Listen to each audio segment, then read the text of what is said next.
नमस्कार मित्रांनो आणि माझ्या लाडक्या बहिणींनो. आज आपण बोलणार आहोत की लाडक्या बहिणीचे हप्ता आहे तो अजूनही आपल्या खात्यात का जमा झालेला नाही त्या विषयावर. त्यात मी सांगू इच्छितो की खूप महिला जे आहेत ते सोशल मीडियावर म्हणजेच की यूट्यूबवर आहे ना, असंख्य असे व्हिडिओ बघता की ते फेक असतात. जसे की ₹2100 हप्ता वाटप, पुढील 2 दिवसात ₹3000 वाटप किंवा जून-जुलै एकत्र हप्ता 3000 किंवा या महिन्यात बोनस म्हणून मिळणार आहेत ₹4500. असे फेक व्हिडिओज बघून तुम्ही तुमचा टाईम वाया नका घालू. हे तुम्हाला फसवणुकीसाठीचे चाळे आहेत, ते तुम्ही समजून घ्यावे. आपल्या चॅनलला सबस्क्राईब करा तुम्ही. आपल्या चॅनलवर 100% खरी माहिती येते याची मी हमी देतो. तर आजचा व्हिडिओ बनवण्याचे कारण असं की खूप महिलांचे कमेंट आल्या होत्या की दादा अजूनही पैसे आपल्या खात्यात आलेले नाही. तर मी सांगू इच्छितो की महा-डी-बी-टी थ्रू आपल्या सर्व लाडक्या बहिणींना पैसे वाटप केले जातात. तर काहीतरी यांत्रिकी कारणांमुळे महा-डी-बी-टीचे सर्व्हर डाऊन असेल, त्यामुळे महिलांना वाटप बंद झाले आहे सध्या.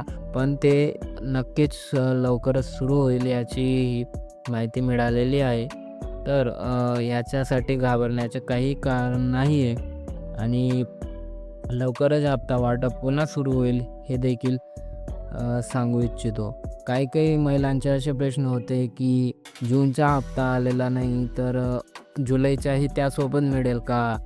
तर अजून अखेर जूनचाही हप्ता पूर्ण वाटप झालेला नाही. त्या अगोदर जुलैचा हप्ता मिळणं मला तर नाही वाटत की शक्य असेल. त्यामुळे अजून तशी वरून कोणतीही माहिती आलेली नाही.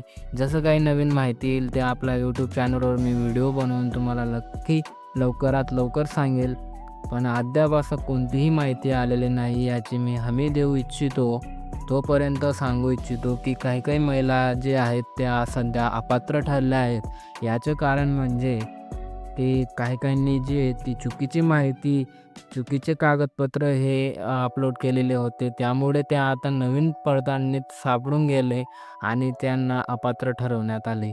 काहींचे उत्पादन मर्यादा जी होती ती ओलांडली गेली आहे. म्हणजे 2.5 लाखापर्यंत सांगितलं होतं. काहींचे उत्पन्न जास्त दिसून आलं. त्या अखेरसुद्धा काही महिलांना अपात्र ठरवण्यात आले आहे.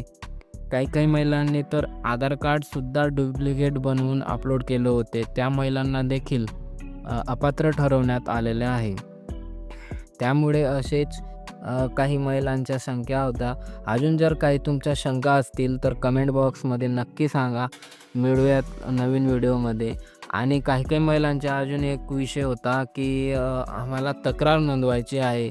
तर लवकरच आपल्या चॅनलवर म्हणजेच उद्या मी नवीन व्हिडिओ अपलोड करेल. त्यात तक्रार कशी नोंदवायची हे तुम्हाला सांगण्यात येईल. तोपर्यंत चॅनलला सबस्क्राईब करून ठेवा.